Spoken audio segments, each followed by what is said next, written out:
कितनी देर से तुम्हारा इंतज़ार कर रही थी, कहाँ थे? सिर दर्द से फटा जा रहा है। आशीष ने सुनते ही कहा, 1 मिनट रुको आभा, मैं तुम्हारे लिए कॉफ़ी बनाकर लाता हूँ, पी लोगी तो दर्द ठीक हो जाएगा। आभा ने चैन की सांस ली, कहने लगी, तुम भी तो थक गए होंगे। वह मुस्कुराते हुए बोला, नहीं नहीं, ऐसी बात नहीं है, ऑफिस में काम ही क्या है, एसी में बैठा ही रहता हूँ। और बेटा देवाश को लेकर पार्क में खिलाने चला गया। इतनी देर में आभा सोचने लगी कि क्या बनेगा रात में। आशीष 8 बजे वापस आया तो फ्रेश होकर बैठ गया सोफे पर। तुम आराम करो, मैं देखता हूँ क्या करना है। तुम भी तो थक जाती होंगी दिन भर बदमाश बच्चे को देखते देखते।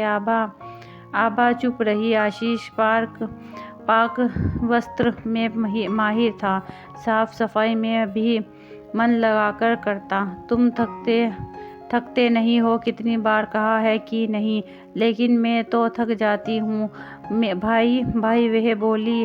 रात में आशीष ने तेल और आभा के सिर की खूब मालिश की और उसे बहुत आराम मिला। दूसरे दिन पेपर पढ़ते वक्त उसने कहा, सोचती हूँ मैं भी कोई जॉब कर लूँ। काम करने से इंसान फ्रेश रहता, हमेशा ताज़ा तरीन। जैसे समझो वैसे घर में भी बहुत काम रहता है, आशीष ने उत्तर दिया।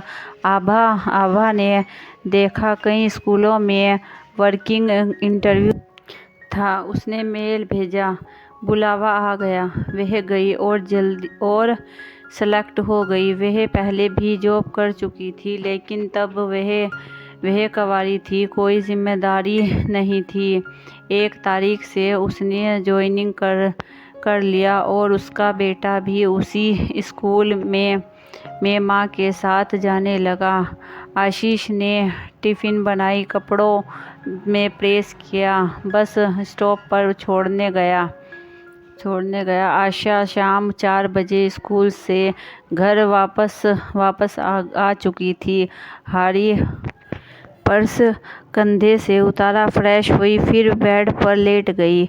घड़ी देखते तो 5 बज चुके थे। आशीष 7 बजे आता था। वह चुपचाप उठी और शाम के खाने में लग गई। चावल दाल सब्जी रायता पापड़ सब बनाया और सोफे पर बैठ गई। सोचने लगी, मुझे कितनी थकान हो रही है तो क्या आशीष को नहीं होती होगी। वह हमेशा यही कहता है कि मुझे कभी थकान नहीं होती और एक मैं घर में रहकर सो कर भी थक जाती हूँ।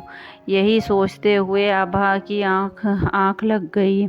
जब 7 बजे कॉल बेल बजी तो आशीष सामने थे, फ्रूट जूस लिए, इसे पी लो। स्कूल में बच्चों के साथ बोलते थक गई होंगी। वह अवाक रह गई। किचन में जाकर उसने देखा पूरा खाना बनकर तैयार है। बोला, ये क्या किया तुमने? मैं आता तो बनाता ना, अब बस बहुत हो चुका है। अब मुझे समझ आ गया है कि कितनी थकान होती है। घर से बाहर किसी को आराम नहीं मिलता, डिसिप्लिन में रहना पड़ता है। और वह गर्मा गर्म कॉफ़ी का कप लेकर आए। आशीष ने आगे बढ़ते हुए बोले, मैं भी तुम्हारी तरह बिल्कुल फ्रेश हूँ। आशीष उसका बाल सहलाते हुए बोला, अब हम लोग हमेशा फ्रेश रहते हैं, कभी थकते नहीं। और दोनों हंसने लगे। अगर आपको हमारी कहानी पसंद आए तो लाइक कीजिए, शेयर कीजिए, सब्सक्राइब कीजिए और हमारी सपोर्ट कीजिए।